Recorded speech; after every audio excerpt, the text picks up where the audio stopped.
You must be Watson, then. I take it you are Sherlock Holmes? Are you a policeman? Oh, my word, no. I'm a consulting detective. But there are police everywhere. That is because a murder has been committed. Murder? The game's afoot, Watson. The victim is one Enoch Drebber. An admirable theory. But I should like to suggest an alternate one. How do you know this, Holmes? It is the science of deduction, my dear fellow. My name's Hudson, your landlady. Correspondence goes under the dagger on the mantel, Mrs. Hudson. What time is it? Time to get up, my friend. We have a client. I'm afraid you're trapped. Like hell I am.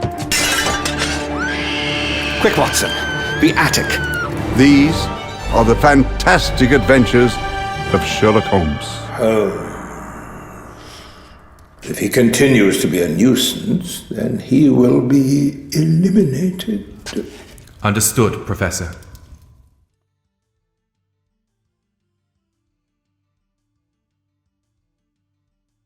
Listen, I am looking forward to doing the show.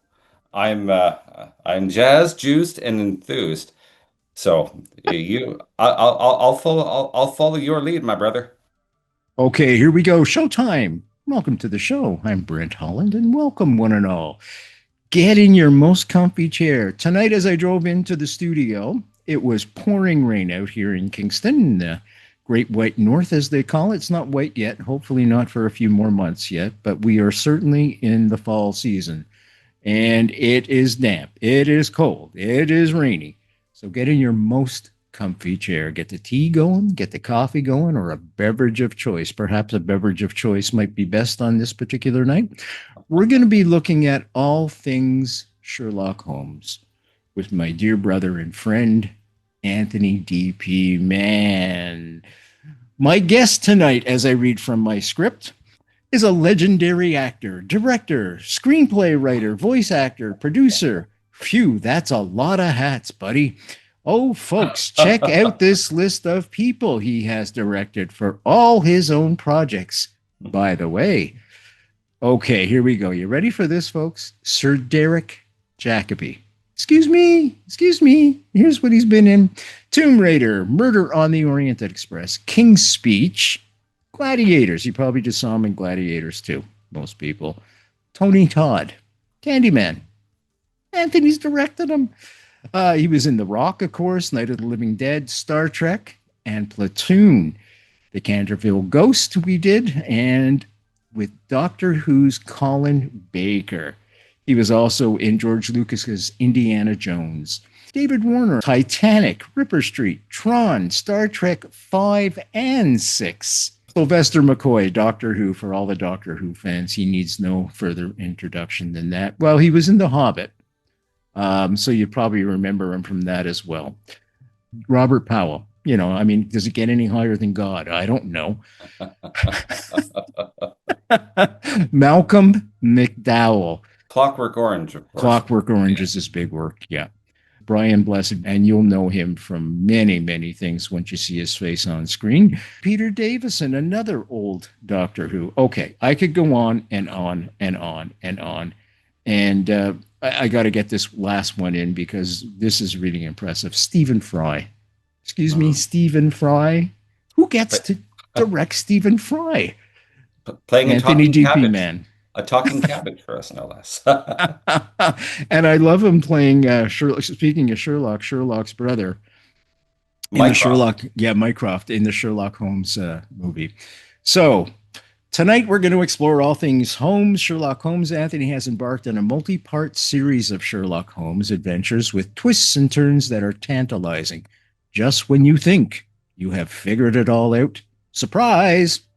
Indeed. First of all, I want to welcome Anthony to the show, back to the show. How you doing, buddy? Oh, listen, it's good to be back. It's been years since we've done this. Now we've hung out in the interim, and we talk regularly because we are brothers, creative brothers, and also, spiritual brothers as well. Absolutely. You use the term legendary. I mean, I'll take it. I'll wear it. However, I'm a legend in my own mind. Somebody else actually did use the term once. Legendary actor in film. Now, I I don't personally feel that I've achieved that particular status. However, you're right.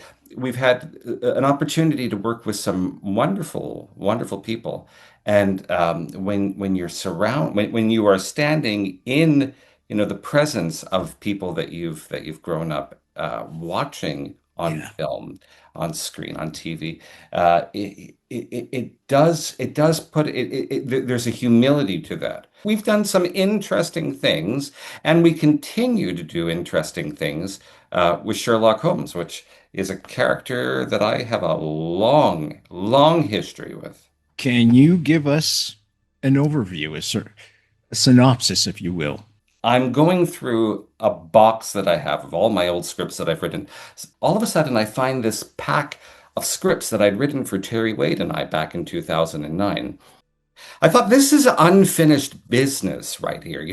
We've learned so much because I've made, as you know, 6 feature films. We currently have one in production right now still, which will get made.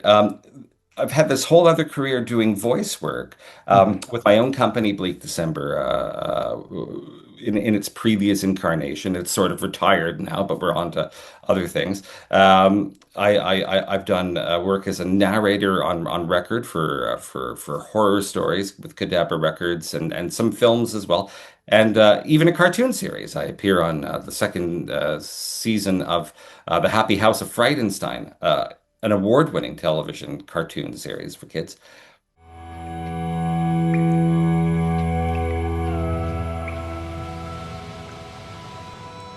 Come. It is time to keep your appointment with the Wicker Man.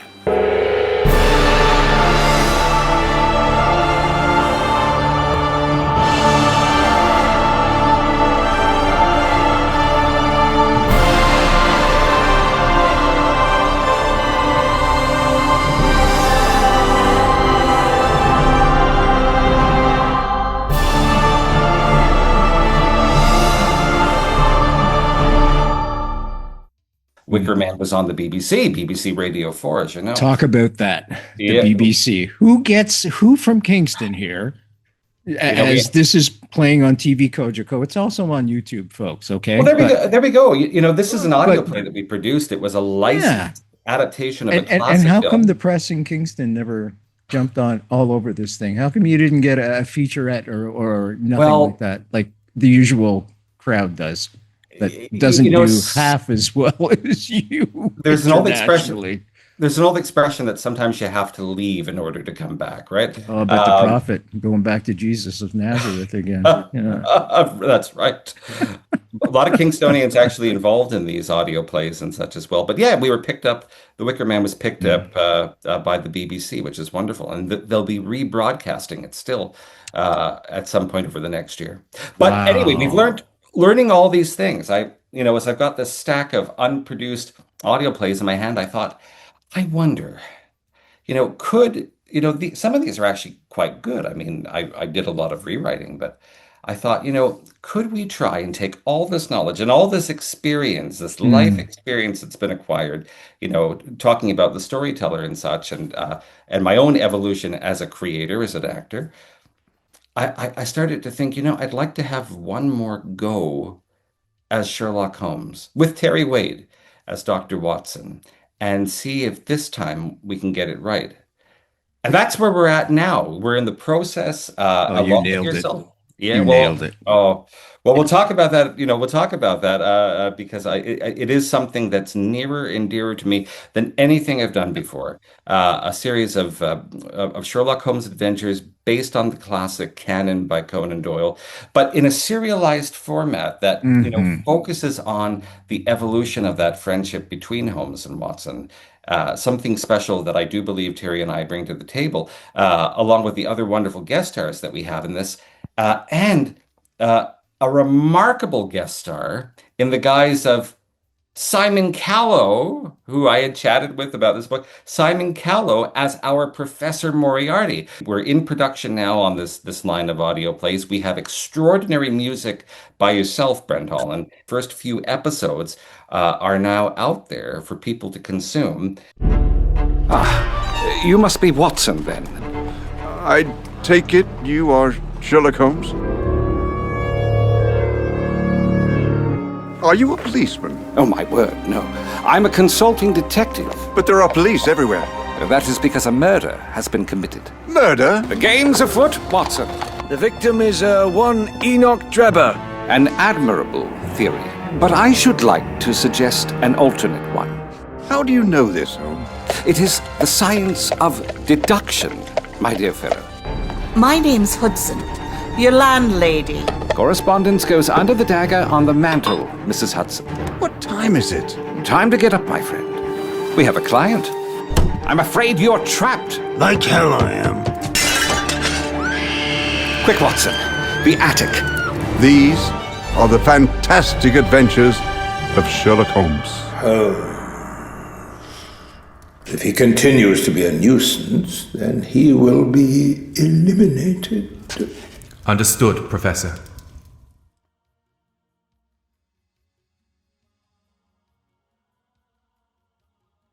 By the way, I'll be interjecting throughout the show various trailers from your work as well. That's wonderful. These things are our children, and yes, very much I'm so. very.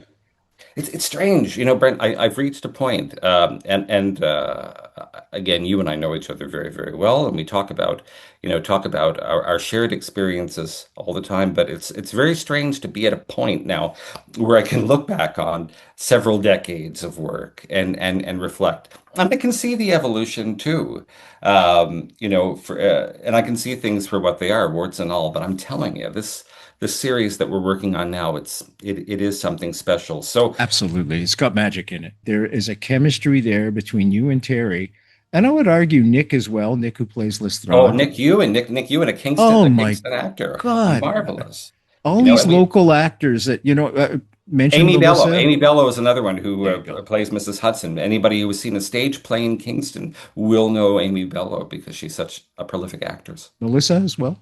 Melissa Radford will be in this as well. Another great Kingstonian.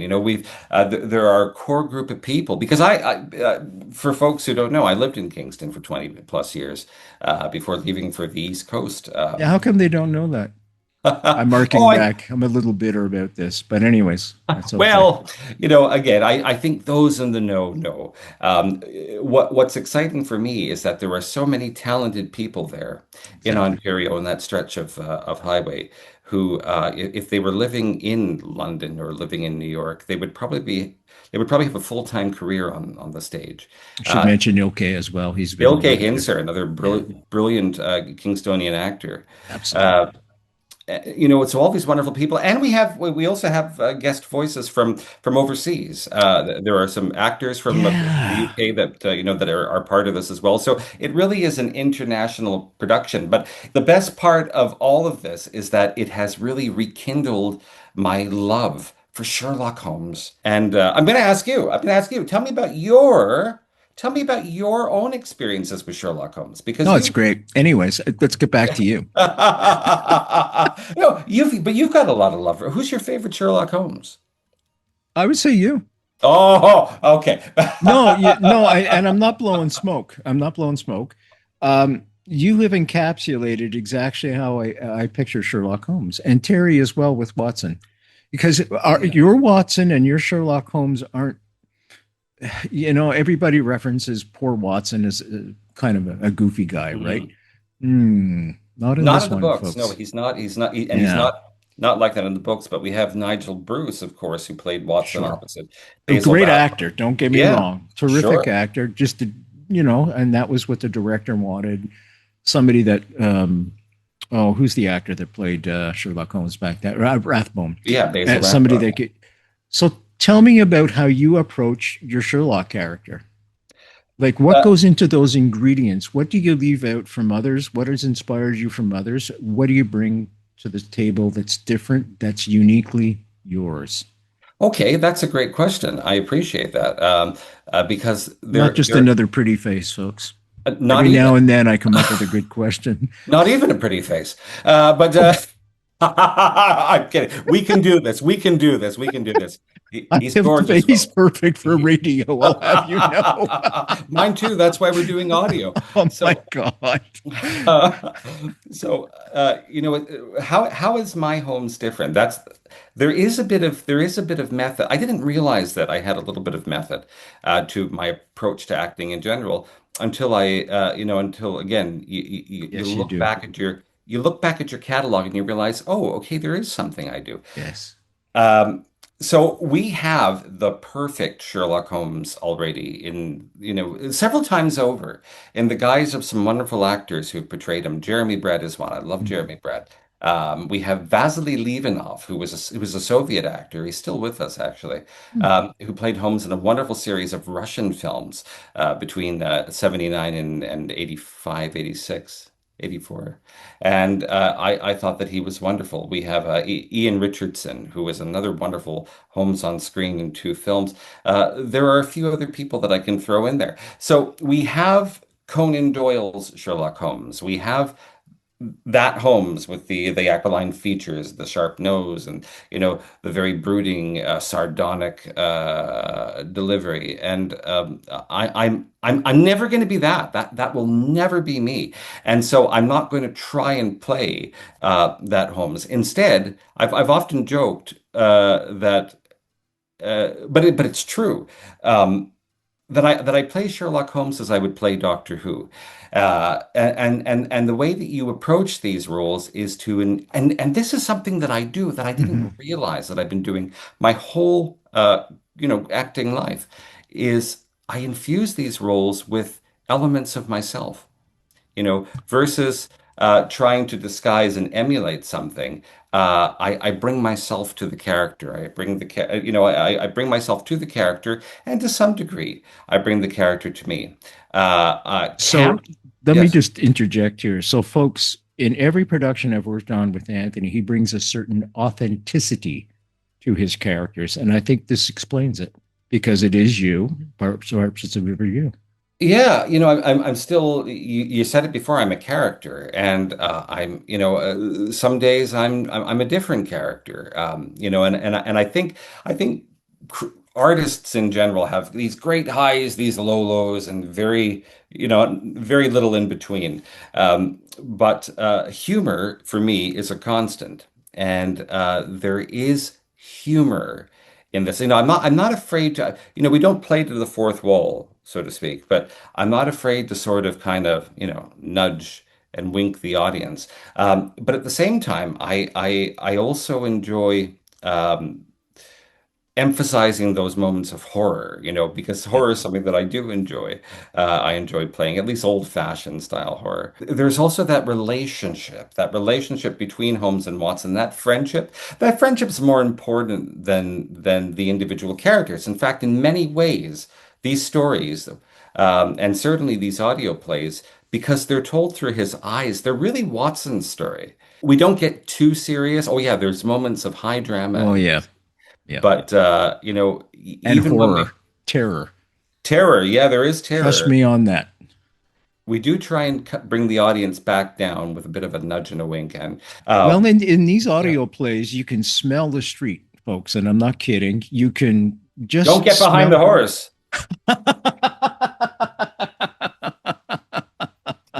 You can feel the cobblestone. When we go into a haunted house, if you will, I'm not going to try and give anything away.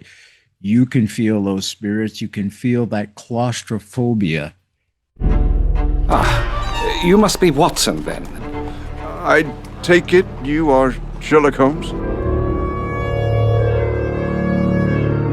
Are you a policeman? Oh, my word, no. I'm a consulting detective. But there are police everywhere. That is because a murder has been committed. Murder? The game's afoot, Watson. The victim is one Enoch Drebber. An admirable theory. But I should like to suggest an alternate one.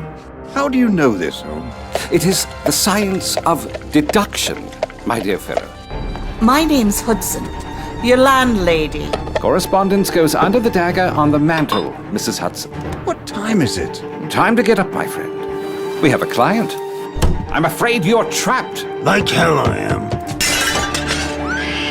Quick, Watson. The attic.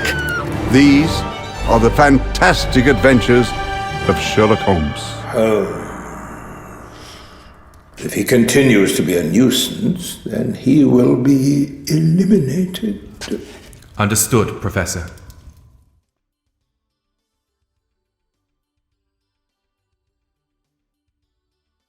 Intricate sound effects, and that's Spatial. spatial. Exactly. That's one of the, that's one of the trade secrets of, of these audio plays is how to create an immersive world, whether you're listening on your stereo at home or in your car or on headphones, how to feel like you're there interacting with the characters. That's why they were on BBC, folks. Well, and that is why we were on the BBC, because, you're all of a sudden you're on Summer Isle in the case of The Wicker Man, and you're moving with the characters. You're in a room, and characters over here, and as they're crossing, you're experiencing all that. You're experiencing the nuances sometimes of even just a single thread of clothing rustling. So I think it helps that I have a touch of obsessive compulsive disorder, because you have that desire to achieve. Nobody achieves perfection, but maybe you do, Brent. Actually, your music is, but you can get pretty darn close. And when I mix, I think it's like you compose.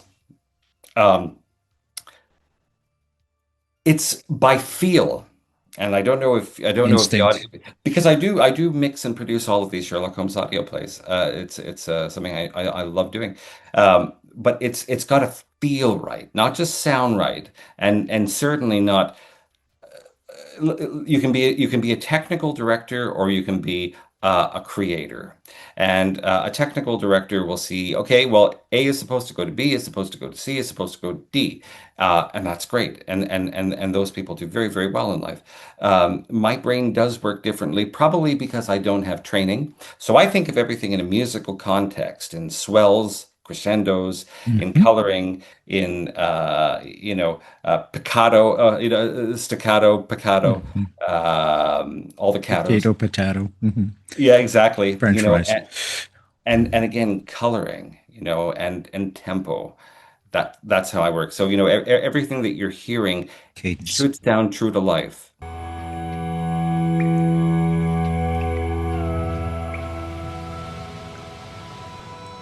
Come.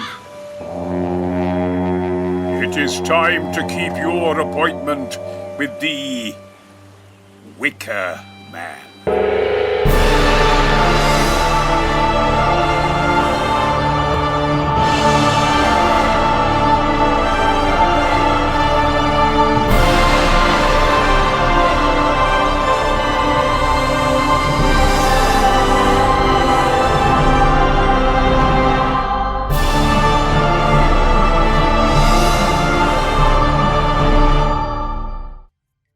I think that's the important part you mentioned, because with audio plays, they're in your head because you're listening in your headphones.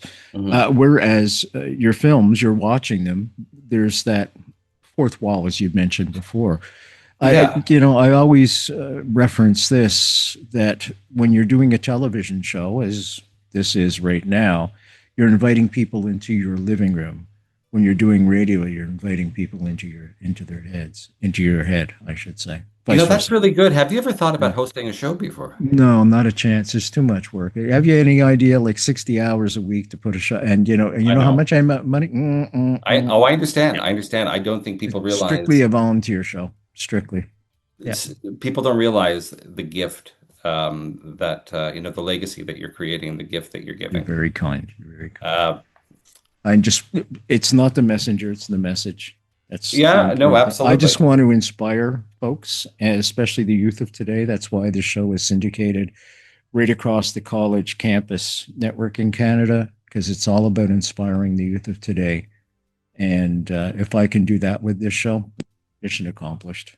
Well, I've commented that right now it's not about making money, it's about making a legacy. Yes. Because I do believe, it's so difficult to make a living as an artist in Canada, especially, heaven forbid. So we do this for legacy. You made a great point about inviting people into your head. Um, with audio, the only limitation is the limitation of the imagination of the listener. And our imaginations are endless. With the audio drama, I'm on a level playing field with the BBC, with NPR. Then it comes down to storytelling. Couple of things I want to mention. I want to mention some of the other work you've done. Tony Todd. Anthony has directed him in Dracula, which was a dream for me. I always wanted to score Dracula. But I mentioned that to say that we didn't know this, you didn't know this, and nobody realized it until years after. He's the first Black Dracula. Tony's voice, oh my. As Stoker's Dracula in an actual adaptation of the novel, yeah, I do think that he was the first Black actor to play the role. That wasn't a factor though. Some people picked up on that. Oh, this, don't you think this is it? Never years later, right? Yeah, we never thought never about even that. occurred. We picked the best guy for the job. Watching the film Candyman, and it's a great 94, I think, horror film, 1994, 95 in that area. And it was redone several years ago. Not 3 Yeah, or the 4 one with years this, ago now. there were three of them, and then there was a reboot Remake. recently. Yeah, and he was in that one as well. Briefly, yeah. Briefly, yeah. So, here we have this wonderful, romantic, tragic character that he played just with such aplomb. And I remember reading interviews with him about, his approach to the role and how he had always likened it to, say, the Phantom of the Opera and such. And I thought, my gosh, if I had a bucket list, a casting bucket list, because that's what people do, film lovers, we sit around and think, if I was to remake Jaws, who would I want to play Quint or Brody or what have you? We think of these things. Did I play the shark? You play the shark? Okay, all right. I'd probably be the orca carcass. So, but Tony Todd had always been there in my mind. I'd always wanted to see him as Dracula, and I thought, when it came down to the opportunity to do one of these audio plays came up initially, I thought, oh, well, why don't I try? Audacity, right? We're back to Audacity. And I was shocked when, once I got past his agent and went back and forth with him, because we did not have a lot of money to play with. I was shocked when Tony signed on to do it, agreed to do it. And he did it because he'd always wanted to do Dracula. He was such a lover of film, a lover of the stage, a lover of the art. And he did a session in the studio in LA, and I was there virtually. And he actually wore a Bela Lugosi as Dracula t-shirt for the session, and was just the loveliest man to work with, and such a great voice. And he brought us all to it, and it was a delight because I played Dracula on screen, which was the first film that got us any sort of attention, positive attention anyway. And I had an opportunity to play the vampire hunter Abraham Van Helsing opposite him in this. And, listening to the finished product with the other wonderful voice actors and that incredible score of yours. But hearing what we had created, I fell in love with this thing so much, and I was so delighted to hear that Tony Todd was so proud of it. And people would write to me from time to time who would say, "Hi, Anthony. I just wanted to let you know that I went to go see Tony Todd at a fan expo somewhere in North America, and I brought my copy of the record version because all these have gone out on record of Dracula for him to sign." And Cadabra Records. Cadabra You can get them. Records, yeah. Yeah. There's a little plug. And when he saw it, Tony would just spend oodles of time talking about how much he loved working on Dracula, how proud he was of it.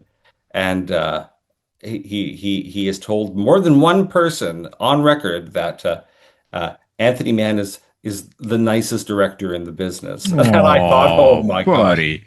There's Well, another $10, right? Like, does it have to come out of my pocket this time? yeah, well, it's going to have to now, because unfortunately, Tony, yeah, he passed away in Ah, it's awful. 2024. What a loss, but beautiful human being, a committed artist, and just seemed to be filled with joy that he was able to do this his whole life. So, I walk among them, a stranger in their midst, a city teeming with life, and I, the angel of death. Penny? Please, sir, miss, please, a penny for me, baby. Please, sir, miss. Sir, please, a penny for me, baby. She ain't eaten today. You hunger. You are close to death. But I can free you from your suffering. Look at me. Your eyes. Your teeth. I can't. My God, my baby!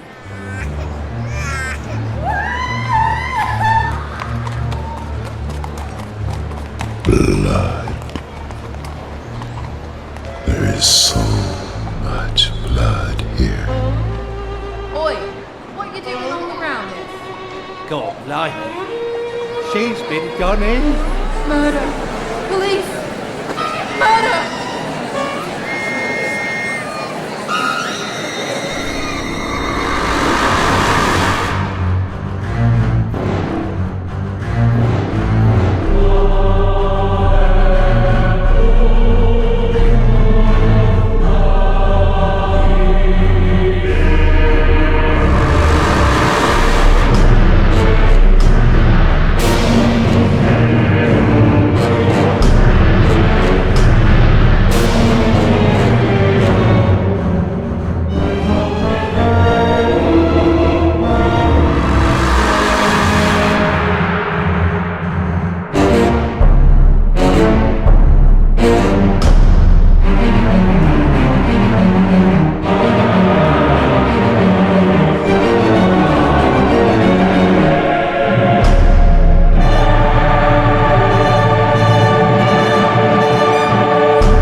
yes. Now, here comes a real treat for you. You've grown up your whole life watching probably the longest running series on television, Doctor Who. I mean, it's through the ceiling around the world. Huge Doctor Who fan since I was a kid, yeah. And now you've got, how many Doctor Who's have you directed? Colin Baker, who's a friend, Sylvester? actually. Sylvester McCoy, who was the seventh Doctor Who, has been in 3 of our productions, and Peter Davison. The point 5 is David Warner. He played Doctor Who in audio as an alternate Doctor, and he was phenomenal. I've often said if 5-year-old Anthony could take a look at 47-year-old Anthony, it may not have been so far, a prosperous life financially. Oh, tell me about that. Yep. As a creator, exactly. But boy, what a rich life and experience and opportunity. Most of it self-driven. And let me just put it to you this way, folks. Often you'll see, I'm a Habs fan. I come from Montreal, and I'm a hockey fan in general. And often you'll see these young guys interviewed, and they say, "I can hardly pinch myself. I'm going to the Olympics, or I'm playing for Team Canada." And they're young guys, 19 years old, because they grew up watching their heroes like Sidney Crosby, and now they're playing with Sidney Crosby. And this must be the same thing for you. I mean, these are the guys, your role models, and suddenly, my God, you're directing them. You're directing them. A big moment for me was getting onto the BBC, because a lot of people don't know this, but I was actually born in England. I was born in Manchester, came to Canada and was raised here when I was very, very young. British culture, English culture, has been in my blood, and of course, Canada is very, very English as well. But I grew up with the BBC and loving BBC television and BBC film and BBC radio, and to be able to get on, to get something that I've done, The Wicker Man. Not only was I able to get my name on the BBC, but I co-starred in this thing with some amazing actors like Terry Wade and Melissa Radford and Nick Ewan, Anne-Marie Bergman, Amy Bello. All these are all Kingstonians. These are all Kingston actors, folks. Kingstonians that we've created opportunities. I don't even live there anymore, and I still, I love the talent that's there.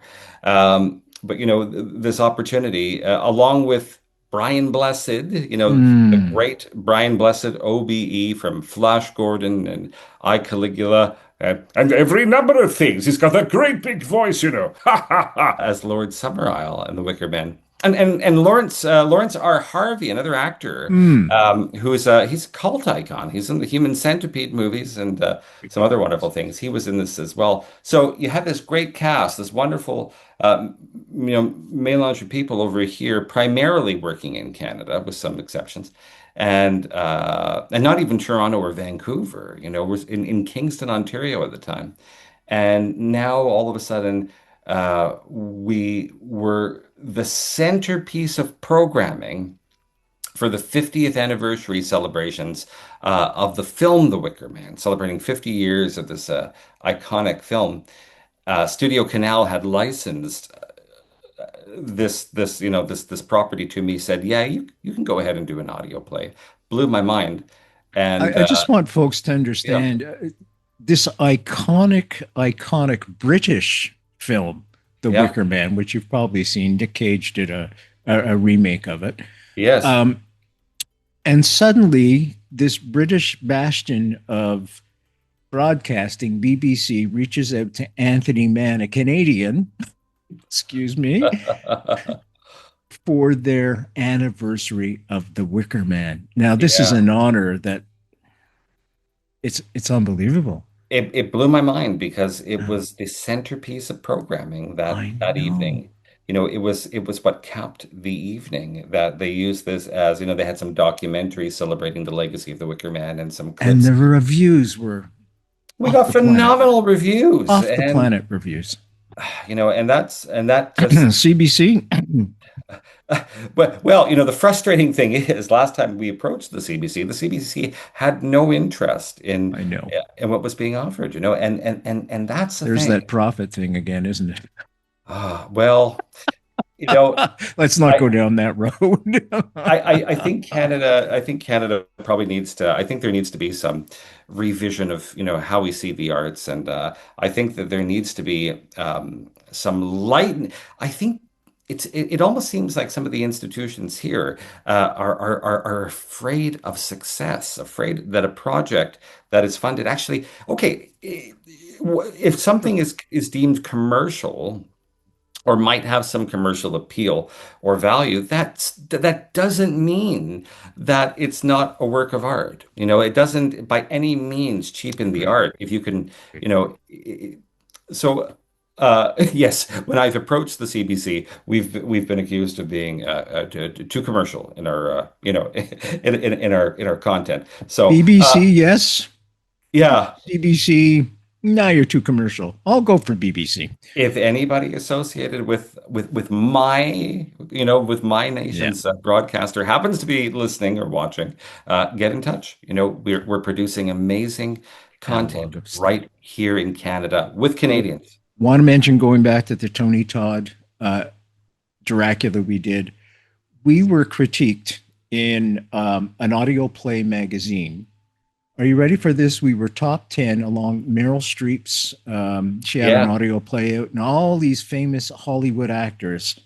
And we were top 10 with these guys. That's how good extraordinary productions are. That's how good these productions are. And we're doing it here. And I mean, a lot of it comes down to passion. If I was doing this on the clock, if I was doing this, for an hourly wage. I think I'd be minus right now. Oh, absolutely. If you never get back what you put into it, and that's God, just the no. truth of it. That's the reality of the artist. People come to me and they say, "Why are you doing it if you're not getting paid?" And I said, "What other chance am I going to have to put my name beside Stephen Fry? Excuse me." And I said, "Every project I get, and it's been this way since I started right out of university, and I've composed for NASA and all these people. They're all Spielberg to me. So they get my A-list all the time. They get my best every single time out because that's who I am. I am an artist, and this is what I want to get across to the kids. You don't just do it. It's being an artist is not what you do. It's who you are. And unless you understand that, you're in the wrong business. Go do something else and make money." I have the same question sometimes. Well, you don't have. Why do you do it? And the answer is because I have to do it. I have to do it. I have to breathe. Yeah. Which leads me to Buggy. Let's talk about this fabulous movie that you shot on a nickel and a dime. Well, I was done. Right here in Kingston. I was done with movies. I was done with filmmaking after Christmas Carol in 2015. I was done with it. And then in 2021, I had a movie I wanted to make all of a sudden, an original film that was a love letter to the things that I enjoyed, a love letter to fanboys and fangirls all over the world. And so I wrote this silly little sci-fi thing called Bug-Eyed Monsters Invade the Earth. It's fabulous. It's about a group of people like me, fanboys and fangirls who they go off on a van tour, a location tour of sites where this obscure little science fiction kid show that they're huge fans of was shot many moons ago in their town, and they visit some of these locations. And I play the former star of the show who shows up in character at one point over the course of this sinister evening.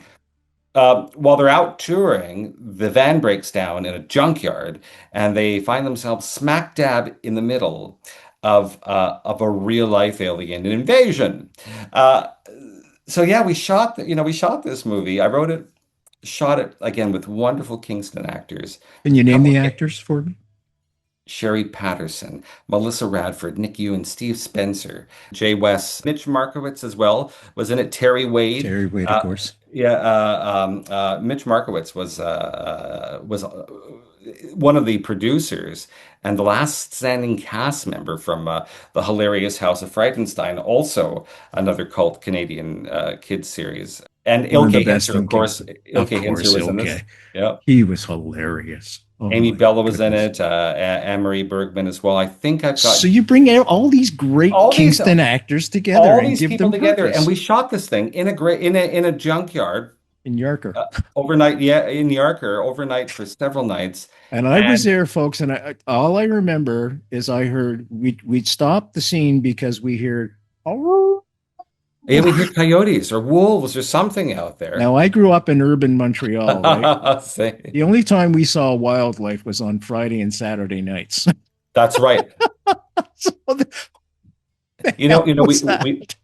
We made that film. We made that film, and because I've always subscribed to the school of thought of William Castle or P.T. Barnum, decided to create an event out of it. And what we ended up doing was we ran a contest that was picked up by CBC, and actually the winner was announced on CBC, inviting kids to submit their design for the what a beautiful thing to do. For the villain, for the puppet of the villain, voiced by Sylvester McCoy, I might add, former Doctor Who, it was wonderful that we were able to do that. And yes, it was narrated by Brian Blessed as well. So we did that in Kingston, and that movie has finally gone out with a distributor, I'm happy to say. So more people are going to get to see it very soon. It's hilarious. And a sequel has been shot and is currently in a very, very, very, very long and delayed post-production process. Stephen Fry's in that one. Stephen Fry's in it. Colin Baker is a voice in it, and Brian Blessed is back to narrate it. It is a hoot. So one of these days that will see the light of day, but it will see the light of day.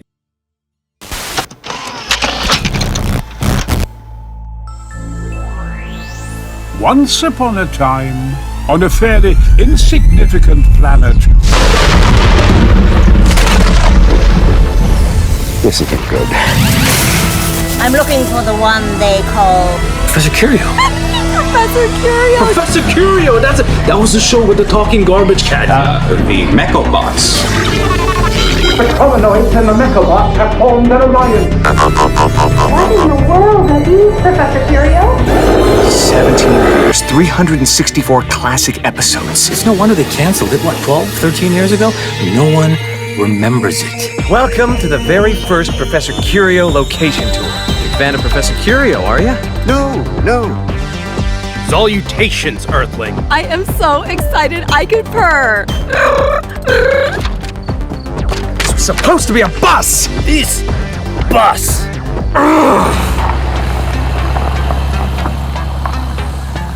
I think I saw somebody outside. What? Probably just Canadian loon.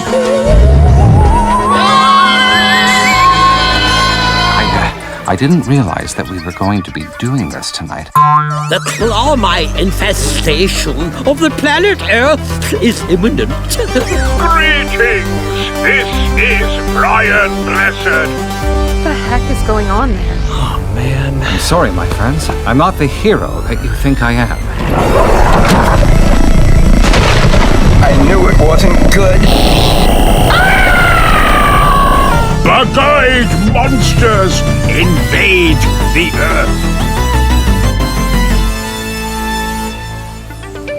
Earth. Your tour's not stupid.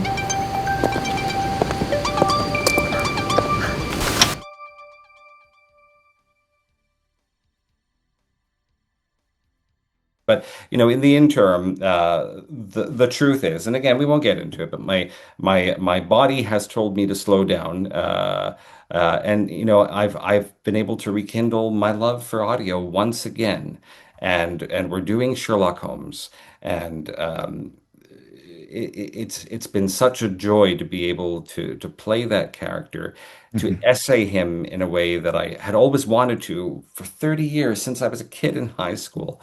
And, finally, knock on wood, I think we're finally getting it right. And I hope to keep on doing this for a couple more years as well, for a few more years. Absolutely. These are fabulous. Absolutely. We have more adventures to go on, Mr. Wade and I. And Mr. Holland, too, because you're such an important part of it, Brent. You really are. When I say that, I mean that.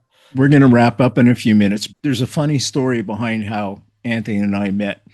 I grew up in a small neighborhood in Montreal called Verdun. Anthony grew up right beside me in a small neighborhood called De La Salle. That's right. In the 90s, I used to go play ball hockey on Saturdays with the boys in a gymnasium at La Salle Catholic High School. Unbeknownst to me, guess who was going to the high school at the same time?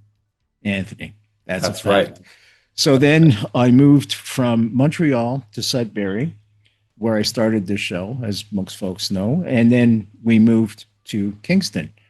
So we moved in beside Kingstown Ted, and this is where I want to go now. I want you to plug your podcast with him. Mm-hmm. Kingstown Ted said, "What do you do for a living?" I said, "Well, I compose music for TV and film. I have a friend I do a podcast with. His name is Anthony DP." So tell me the stars didn't align for me. They did. Without question. To be able to meet for both Anthony. Of us. For both of us. Well, I appreciate that. Plug your podcast, please, because it's fabulous. These guys have chemistry up the fabulous stuff. Yeah, Kingstown Ted and I, because that's his moniker, and he'll never break it. He and I have been doing a podcast since 2007, the Horror Etc. podcast. It's called. Ted and I have obviously have a great great rapport. Because it's kind of. We celebrate the genre that we love, which in this instance is, all things horror related. But yes, it's led to wonderful things. It's led to, me meeting some people that I never would have met otherwise. And you're one of those people, Brent. Oh, you're so good. Your master's heart is black. I see your sentiments haven't mellowed on Christmas time. Why should they? It is a day like any other. This time of year always seems more difficult on him. Oh, Ebenezer. The devil would adore you. Humbug.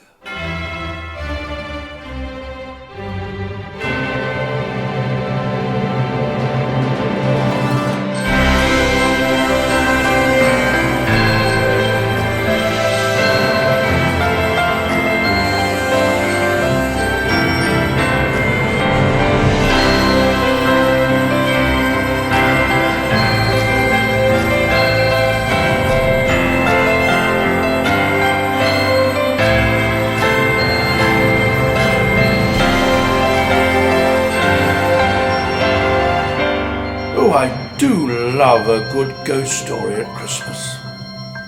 Don't you? When I talk about the audio plays that we do, or even the films, music is an equal player, on that stage. So you've got the actors, yeah, you got the script, but the music is so important because the music actually brings it all together. And because the only thing I'm trained in, like I said, is music, piano, and voice. I understand that. I recognize the importance of music. And if you've said some wonderful things, which I know you believe, and I'll be paying you after the show.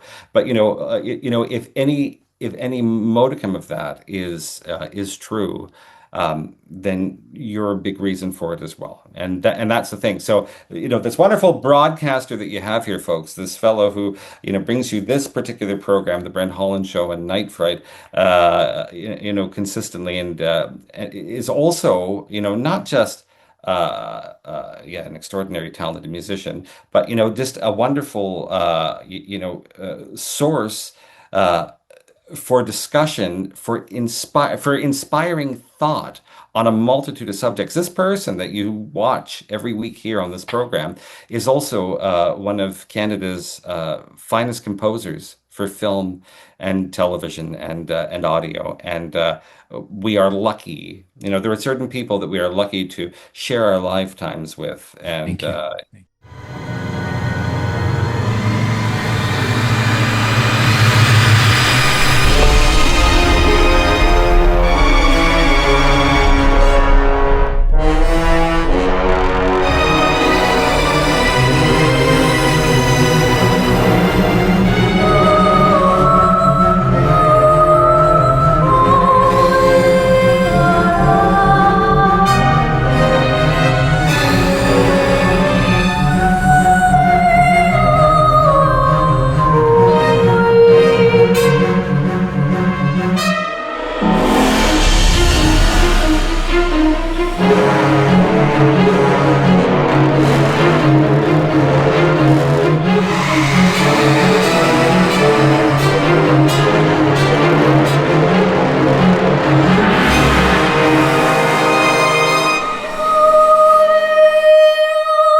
My soul wants to sing. Listen to the enchanted violin, Christine. Let the strings of the music release you from your worries. There is but one thought tonight. Rest. Soon you will sing on the opera stage, and the world will clamor at your feet. I cannot. You are almost ready. It is almost time. I would never deceive you, Christine. The angel is my friend. There is only the angel. Rest. Yes. Forgive me, mademoiselle. I did not mean to startle you. Forgive me, sir. I should have been paying attention. Do not fret. What is your name? My name? I'm Christine. That is a very pretty name. Christine. What is your last name? Why is it that you wish to know my name, sir? I am conducting business here with Mr. Fuhrman, and I am hoping to meet many new friends. What is your last name, Christine?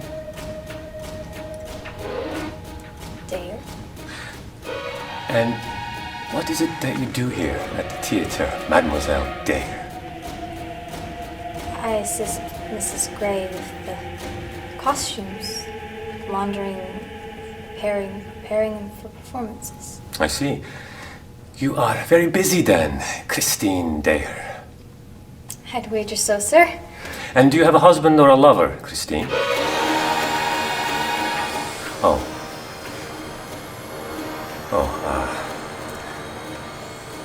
That question, personal? Forgive me, I did not mean to cause offense. What did you say your name was, sir? I don't believe I did say Christine.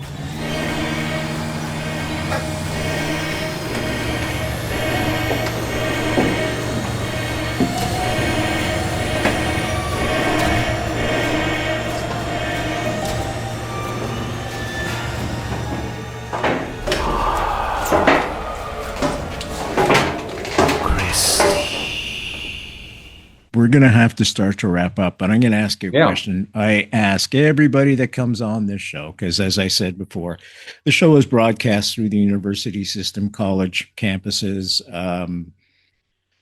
all over the country. And plus it's up on YouTube. So get, 15,000 views and things of that nature.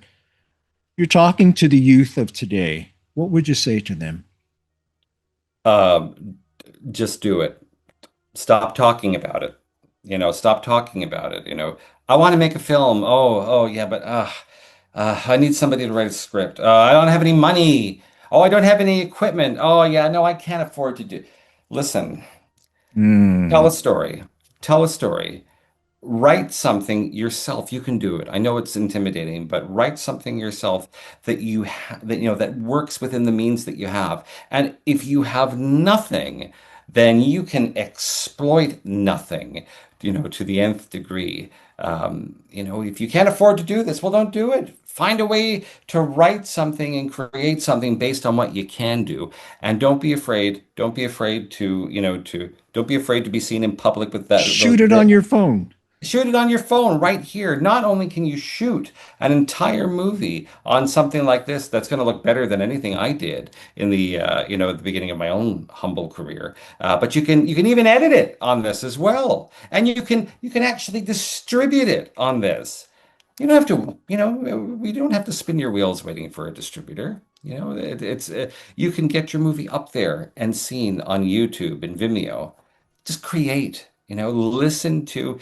Don't try and create with the idea that you're going to become rich, that you're going to make a ton of money, and let that not be your motivation. If you do, I hope you succeed. I absolutely do. And if you do succeed, feel free to invest in the career of Anthony Mann. But create for yourself, because you are your most important audience, and I mean that. So that's my message to the youth: is stop talking about how you can't do it. Figure out a way that you can do it and do it. Man, that is good advice. That's perfect, Anthony. I want to thank you so much.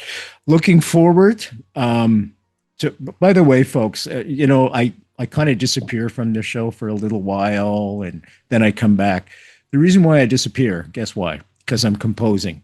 Yes. So once I'm in composing mode, I don't have time to do shows. As I said, this is a volunteer show. Composing is what I do. That's who I am. And we're grateful for it. Grateful for it. So when I disappear, it's because I'm composing something for Anthony. So you can blame him. I'll give you his address at the end of it.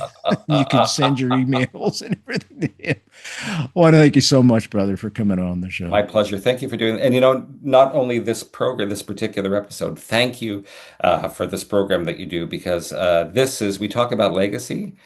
This show is a historical document. So yeah, we're all lucky to have you, Brent. And thank you to everybody out there for listening to my story. And we'll see you again in the foggy streets of Victorian London. Yes. No, the music doesn't sound like that. I'm Brent Holland from the Brent Holland Show. See you next time. You must be Watson, then. I take it you are Sherlock Holmes? Are you a policeman? Oh, my word, no. I'm a consulting detective. But there are police everywhere. That is because a murder has been committed. Murder? The game's afoot, Watson. The victim is one Enoch Drebber. An admirable theory. But I should like to suggest an alternate one. How do you know this, Holmes? It is the science of deduction, my dear fellow. My name's Hudson, your landlady. Correspondence goes under the dagger on the mantle, Mrs. Hudson. What time is it? Time to get up, my friend. We have a client. I'm afraid you're trapped. Like hell I am. Quick, Watson. The attic. These are the fantastic adventures of Sherlock Holmes. If he continues to be a nuisance, then he will be eliminated. Understood, Professor.